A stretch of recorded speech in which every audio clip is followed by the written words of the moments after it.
Hi welcome to study with smile PSC. തമ്പനിയിൽ കാണുന്നത് പോലെ തന്നെയാണ് യൂണിവേഴ്സിറ്റി LGS എക്സാമിൻ്റെ മൂല്യനിർണ്ണയം പൂർത്തിയായി എന്നും ഒഴിവുകൾ റിപ്പോർട്ട് ചെയ്യാത്തത് കൊണ്ട് ആനുപാതികമായിട്ടുള്ള സാധ്യതാ ലിസ്റ്റ് തന്നെയായിരിക്കും പ്രസിദ്ധീകരിക്കാൻ സാധ്യത കൂടുതൽ, അതായത് സാധ്യതാ പട്ടിക ചുരുക്കിയേക്കും എന്നുള്ള വാർത്തയാണ് ഞാൻ അറിഞ്ഞത്, ഞാൻ വായിച്ചത്, അത് ഞാൻ നിങ്ങളിലേക്ക് എത്തിക്കുകയാണ്. ഈ പറഞ്ഞതുപോലെ ലിസ്റ്റ് ചുരുക്കം അല്ലെങ്കിൽ രണ്ട് ഘട്ട പരീക്ഷകളുടെയൊക്കെ ആദ്യ ഇരകൾ നമ്മൾ ഇന്നലെ രാത്രി 12 മണിയോടെ CPO റാങ്ക് ലിസ്റ്റ് അവസാനിച്ചതും ഇനി എന്ത് എന്നൊരു ചോദ്യവുമായി ഒരു കൂട്ടം യുവാക്കൾ, യുവാക്കളെന്ന് തന്നെ പറയേണ്ടി വരും, കാരണം ആ ഒരു കൂട്ടം ഉദ്യോഗാർത്ഥികൾ, ഒരു കൂട്ടം യുവാക്കൾ പകച്ചു നിൽക്കുകയാണ് ഇനി എന്ത് എന്നുള്ളത്. ആ ഒരു അവസ്ഥ നമ്മളുടെ ഈ ഒരു ലിസ്റ്റിന്, അതായത് ലാസ്റ്റ് ഗ്രേഡ് ലിസ്റ്റിന് ഉണ്ടാകാതിരിക്കാൻ നമ്മൾ എന്താ ചെയ്യേണ്ടത്? അവസാന നിമിഷങ്ങളിലെ സമരങ്ങളിലേക്ക് പോകാതെ ആദ്യം മുതൽ തന്നെ നമുക്ക് ഒത്തൊരുമയോട് പ്രവർത്തിക്കണം. ഒത്തൊരുമയോടെ പ്രവർത്തിച്ചില്ലെങ്കിലും നമ്മൾ ഇൻഡിവിജ്വലായിട്ട് ഓരോരുത്തരായിട്ട് പ്രവർത്തിച്ചാലും മതി. കാരണം നമുക്ക് ഒരു ജോലി ആവശ്യമാണ്, അല്ലെങ്കിൽ മറ്റൊരാൾ പ്രവർത്തിക്കുന്നുണ്ട് എനിക്കതിൽ കിട്ടും എന്നുള്ളതല്ല. നമ്മൾ ഓരോരുത്തരും നമ്മളുടെ അടുത്തുള്ള യൂണിവേഴ്സിറ്റികളിലൊന്ന് പോയി തിരക്കിയാൽ നമുക്ക് കാര്യം മനസ്സിലാവും. അത് എന്തുകൊണ്ടാണ് എന്നുള്ളത് ഈ വീഡിയോ ഫുള്ള് കാണുമ്പോൾ നിങ്ങൾക്ക് മനസ്സിലാകും. കാരണം നമ്മൾ സേഫാണ് എന്ന് പറഞ്ഞിരിക്കുന്ന പല യൂണിവേഴ്സിറ്റികളിലും ഇപ്പോഴും ഒഴിവുകൾ റിപ്പോർട്ട് ചെയ്യപ്പെട്ടിട്ടില്ല, അല്ലെങ്കിൽ റിപ്പോർട്ട് ചെയ്തിരിക്കുന്ന യൂണിവേഴ്സിറ്റികൾ തന്നെ വളരെ വളരെ ചുരുക്കം ഒഴിവുകൾ മാത്രമാണ് എന്നുള്ളത് നമുക്ക് ഈ ഒരു വാർത്തയിലൂടെ നമുക്ക് മനസ്സിലാക്കാൻ കഴിയും. അപ്പോൾ നമുക്ക് വാർത്തയിലേക്ക് പോകാം, അതുപോലെ തന്നെ വീഡിയോയിലേക്ക് പോകാം. അതിനു മുമ്പ് ചാനൽ ഇഷ്ടമാകുന്നവർ, എൻ്റെ വീഡിയോ കാണാൻ ഇഷ്ടമാകുന്നവരാണെന്നുണ്ടെങ്കിൽ നിങ്ങൾ ചാനലൊന്ന് സബ്സ്ക്രൈബ് ചെയ്ത് സപ്പോർട്ട് ചെയ്യുക. അതുപോലെ തന്നെ ഞാൻ ഇപ്പോഴും പറയുന്നത് പോലെ എൻ്റെ അറിവിൻ്റെ പരിമിതിക്കുള്ളിൽ നിന്നുകൊണ്ട് മാത്രമാണ് ഞാൻ നിങ്ങളിലേക്ക് എത്തിക്കുന്നത്. കൂടുതൽ അറിയാവുന്നവരാണെന്നുണ്ടെങ്കിൽ നിങ്ങളുടെ ആ ഒരു വാല്യുബിൾ ആയിട്ടുള്ള ഇൻഫർമേഷൻ കമൻറ്റിൽ രേഖപ്പെടുത്തുകയാണെങ്കിൽ മറ്റുള്ളവർക്കും അതൊരു സഹായകരമാകും എന്നുള്ളതുകൊണ്ട് നിങ്ങളുടെ വാല്യുബിളായ കമൻറ്റും പ്രതീക്ഷിക്കുന്നു. സബ്സ്ക്രൈബ് ചെയ്ത് സപ്പോർട്ട് ചെയ്യാനും മറക്കരുത്. അപ്പോൾ നമുക്ക് വാർത്തയിലേക്ക് പോവാം, വീഡിയോയിലേക്ക് പോവാം. മക്കളെ, ഇന്നത്തെ തൊഴിൽവാർത്തയിൽ വന്ന വാർത്തയാണ് ഒഴിവറിയിക്കാൻ സർവകലാശാലയ്ക്ക് മടി, ലാസ്റ്റ് ഗ്രേഡിൻ്റെ സാധ്യതാ പട്ടിക ചുരുക്കിയേക്കുമെന്നുള്ളത്. ഈ വാർത്ത കൊടുത്തത് നമ്മളെപ്പോലെ പരീക്ഷ എഴുതിയ ഒരു കൂട്ടം ഉദ്യോഗാർത്ഥികളാണെങ്കിലും അതല്ല, ഒരു മുഴം മുന്നേ CPO ലിസ്റ്റിന് വന്ന പോലുള്ളൊരവസ്ഥ നമ്മുടെ ലിസ്റ്റിനും ഉണ്ടാക്കിയെടുക്കാൻ വേണ്ടി അതറിയാവുന്ന ആരെങ്കിലും ഒരു മുഴം മുന്നേ എറിഞ്ഞിട്ടതാണെങ്കിലും നമുക്കത്ര ശുഭകരമായ ഒരു വാർത്തയായിട്ടല്ല നമുക്കിത് കിട്ടിയിരിക്കുന്നത്. കാരണം നമ്മൾ ഒഴിവ് റിപ്പോർട്ട് ചെയ്യുന്നില്ല എന്ന് പറഞ്ഞുകൊണ്ട് നമ്മൾക്ക് വേണ്ടി പ്രവർത്തിക്കുന്നവരാണ് കൊടുത്തിരിക്കുന്നതെങ്കിൽ സർക്കാരിൻ്റെ ഭാഗത്ത് നിന്ന് അങ്ങനെ ഒഴിവ് റിപ്പോർട്ട് ചെയ്യുന്നില്ലേ, അപ്പോൾ എന്നാൽ റിപ്പോർട്ട് ചെയ്തേക്കാന്ന് ഒരിക്കലും സർക്കാർ അല്ലെങ്കിൽ ആ ഒരു ഡിപ്പാർട്ട്മെൻറ്റുകൾ ഒരിക്കലും മുന്നോട്ടിറങ്ങില്ല. അതിന് മുന്നോട്ടിറങ്ങേണ്ടത് നമ്മൾ തന്നെയാണ്. ഇനി അതല്ല, ഇനി 209 ഒഴിവേ ഉള്ളൂ, ഇവരെങ്ങനെ റിയാക്ട് ചെയ്യും എന്നറിയാൻ വേണ്ടിയിട്ടാണെന്നുണ്ടെങ്കിൽ കൂടെ നമ്മളെങ്ങനെ വർക്ക് ചെയ്യുന്നുവോ അതുപോലെ ഇരിക്കും നമ്മളുടെ ഒഴിവുകൾ റിപ്പോർട്ട് ചെയ്യപ്പെടുന്നത്. നമുക്ക് നോക്കാം ഇവർ എന്താണ് കൊടുത്തിരിക്കുന്നത് എന്നുള്ളത്. ഇതുവരെ അറിയിച്ചത് വെറും 209 ഒഴിവ് മാത്രമാണ്. ഇത് അവിടെ PSCയുടെ സൈറ്റിൽ നമുക്ക് ലഭ്യമാണ്. ഈ 209 ഒഴിവ് എന്ന് പറയുന്നത് 2023 വരെ റിപ്പോർട്ട് ചെയ്ത ഒഴിവുകളാണ് PSCയുടെ സൈറ്റിലുള്ളത്. 2024 ഇത്രയും നാളായിട്ട് 2024 ലാസ്റ്റ് ഒക്ടോബർ നവംബർ ആ ഒരു മാസത്തിലാണ് ഇത് റിപ്പോർട്ട് ചെയ്യപ്പെട്ടതാണ് എൻ്റെ ഒരു അറിവ്. അപ്പോൾ അതിനുശേഷം ഒരു ഒഴിവ് പോലും റിപ്പോർട്ട് ചെയ്തിട്ടില്ല എന്നുള്ളതാണ്. റിപ്പോർട്ട് ചെയ്ത 209 ഒഴിവ് ഏതൊക്കെ സർവകലാശാലകളാണ് എന്നുള്ളത് കൊടുത്തിട്ടുണ്ട്. MG സർവകലാശാലയിൽ 60, കണ്ണൂർ 25, വെറ്റിനറിയിൽ 47, കാലിക്കറ്റ് 19, കുംഫോസ് 5, കാർഷികം 6, ശങ്കരാചാര്യ സംസ്കൃതം 29, ആരോഗ്യം 17. അങ്ങനെ ടോട്ടൽ 209 ഒഴിവുകളാണ്. ഈ കൊടുത്തിരിക്കുന്നതിൽ MG സർവകലാശാലയിലാണ് 60 ഒഴിവുകൾ, ഏറ്റവും കൂടുതൽ ഒഴിവ് റിപ്പോർട്ട് ചെയ്തിരിക്കുന്നത്. അതുപോലെ തന്നെ ഏറ്റവും കുറവ് കുഫോസിലാണ്, ഏറ്റവും കുറവ് 5 ഒഴിവുകളാണ് റിപ്പോർട്ട് ചെയ്തിരിക്കുന്നത്. അങ്ങനെ ടോട്ടൽ 209 ഒഴിവ്. ഏറ്റവും കൂടുതൽ ഒഴിവുകൾ റിപ്പോർട്ട് ചെയ്യേണ്ടത്, അല്ലെങ്കിൽ നമ്മൾക്ക് ഏറ്റവും കൂടുതൽ നമ്മളൊരു സർവകലാശാലയുടെ ഒരു പേര് പറയാൻ പറഞ്ഞാൽ നമ്മൾ ആദ്യം പറയുന്നൊരു പേരുണ്ട് അല്ലേ, കേരള സർവകലാശാല.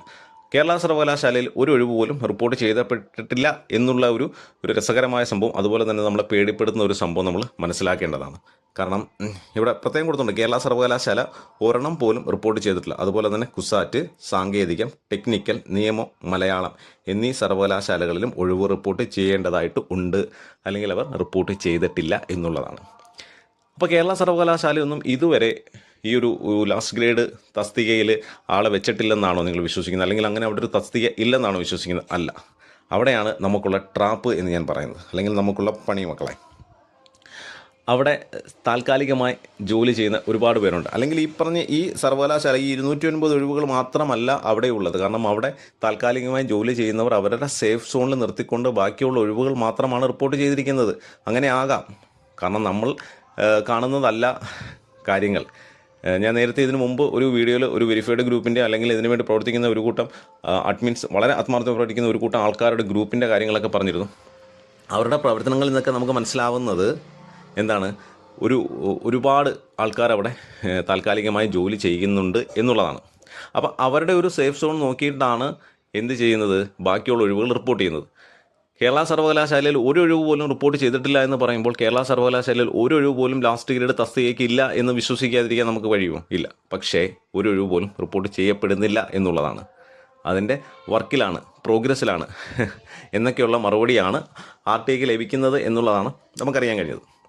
അപ്പം ഞാൻ വീണ്ടും പറയുന്നു, നമ്മളൊരു ഗ്രൂപ്പോ അല്ലെങ്കിൽ ആ ഒരു ഗ്രൂപ്പിലേക്ക് പോയിട്ട് അങ്ങനെ ചെയ്യണമെന്നില്ല. നമ്മൾ നമ്മുടെ അടുത്തുള്ള യൂണിവേഴ്സിറ്റികളിലൊന്ന് പോവുക.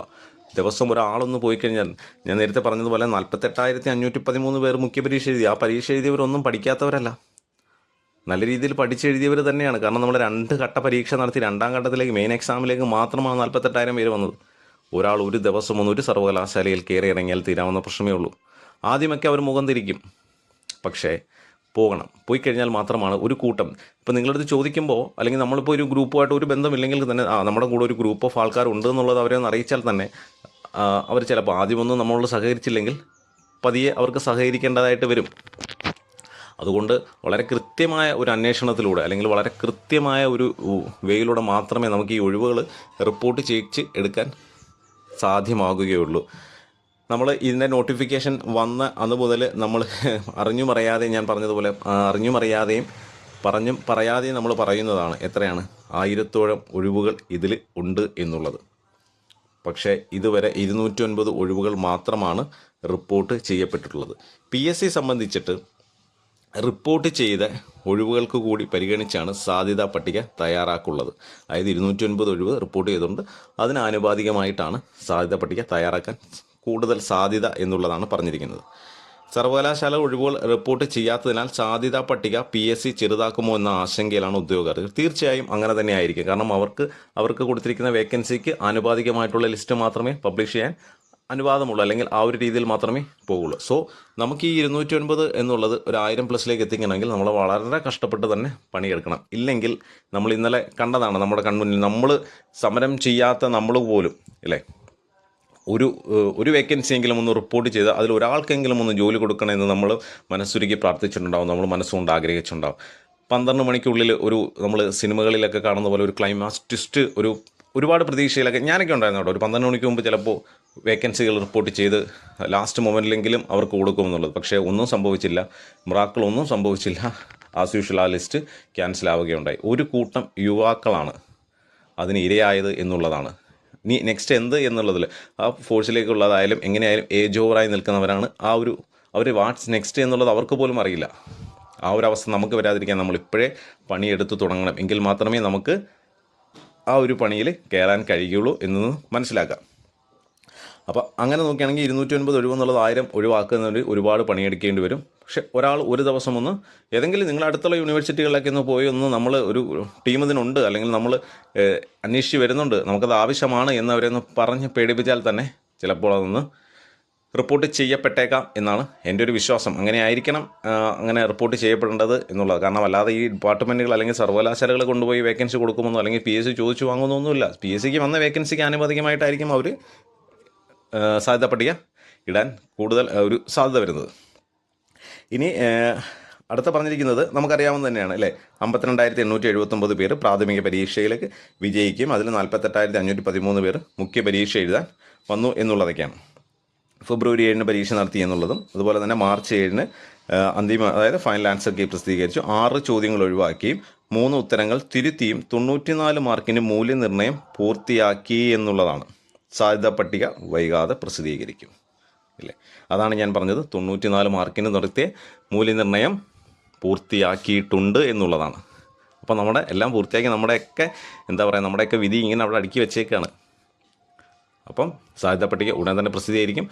വേക്കൻസികൾ റിപ്പോർട്ട് ചെയ്യപ്പെട്ടിട്ടില്ലെങ്കിൽ അത് നമുക്ക് ഏറ്റവും വലിയൊരു പണിയാണ് വരുന്നത് എന്നുള്ളതാണ്. പിന്നെ ഇതിൽ ആസ് യൂഷ്വൽ പ്രതീക്ഷിത ഒഴിവും പരിഗണിക്കണമെന്ന ആവശ്യമെന്ന് ഒരു കൂട്ടം ഉദ്യോഗാർത്ഥികളാണ് പറയുന്നത്. അതായത് റിപ്പോർട്ട് ചെയ്ത ഒഴിവിന് ആനുപാതികമായി ഉദ്യോഗാർത്ഥികൾ ഉൾപ്പെടുത്താനാണ് സാധ്യത.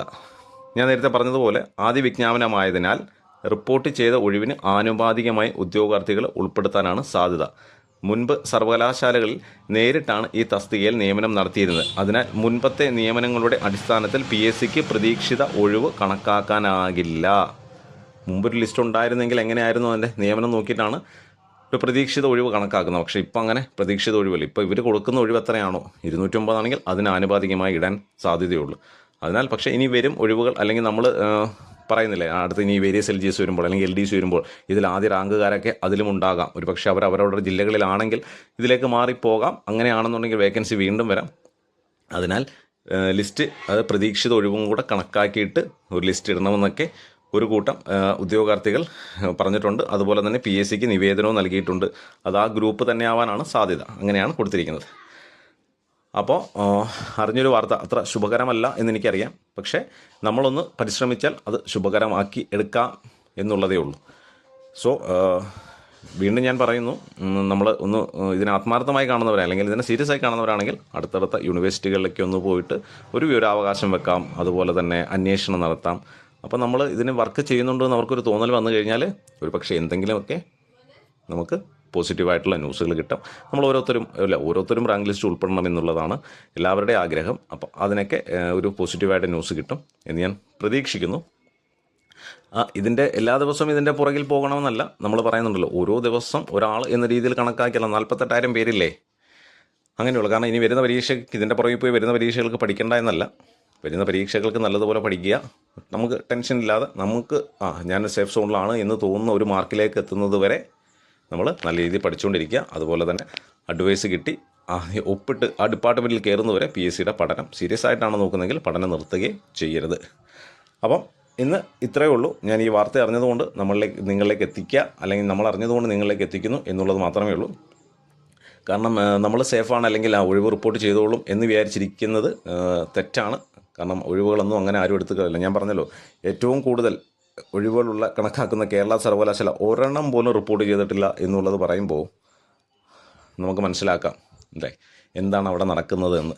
എന്തായാലും ഞാൻ നേരത്തെ പറഞ്ഞതുപോലെ ഈ ഒരു വേക്കൻസി അവിടെ ഇല്ലാതെ, അല്ലെങ്കിൽ ഈ ഒരു പോസ്റ്റ് ഇല്ലാതെ അവിടെ വർക്കൊന്നും നടക്കുന്നില്ലല്ലോ. വർക്ക് നടക്കുന്നുണ്ട്. അപ്പം എങ്ങനെയാണ് അവർ ആളെ എടുത്തിട്ടുള്ളതും അതുപോലെ തന്നെ അവിടെ ജോലി ചെയ്യുന്നത് താൽക്കാലികക്കാരാണോ അല്ലയോ എന്നുള്ളതൊന്നും നമുക്കറിയില്ല. അപ്പോൾ അതൊക്കെ അറിയുന്നതിന് വേണ്ടി വളരെ ആത്മാർത്ഥത അതിന് അടുത്തുള്ളവരൊക്കെ ആണെന്നുണ്ടെങ്കിൽ, അതായത് ജില്ലകളിലുള്ളവരൊക്കെ ആണെങ്കിലും ഒന്ന് അന്വേഷിച്ച് കാര്യങ്ങളൊക്കെ മനസ്സിലായി വേക്കൻസികൾ റിപ്പോർട്ട് ചെയ്യാൻ ശ്രമിക്കുക. ഓക്കെ, അപ്പം ഇന്ന് ഇത്രയേ ഉള്ളൂ. വളരെ നല്ലതുപോലെ ഇതിനുവേണ്ടി പ്രവർത്തിക്കണം, പരിശ്രമിക്കണം. അതുപോലെ തന്നെ വരുന്ന എക്സാമുകൾക്കും നല്ലതുപോലെ പഠിക്കാൻ ശ്രമിക്കുക. ആദ്യ റാങ്കുകളിലെത്തട്ടെ. അപ്പോൾ എല്ലാവർക്കും നല്ലൊരു ദിവസം നേരുന്നു. അപ്പം നാളെ വിഷുവാണ്. അപ്പം ഇനി വരുന്ന ആ ഒരു വിഷു കഴിഞ്ഞ് അല്ലെങ്കിൽ വിഷു മുതലുള്ളൊരു കാലം നമുക്ക് ഏറ്റവും പോസിറ്റീവായിട്ടുള്ള കാലമാകട്ടെ. നമ്മൾ ആഗ്രഹങ്ങൾ എല്ലാം സാധിക്കട്ടെ. എല്ലാവർക്കും നല്ലൊരു ദിവസം നേരുന്നു. അപ്പോൾ അടുത്തൊരു വീഡിയോയുമായി കാണുന്നതുവരെ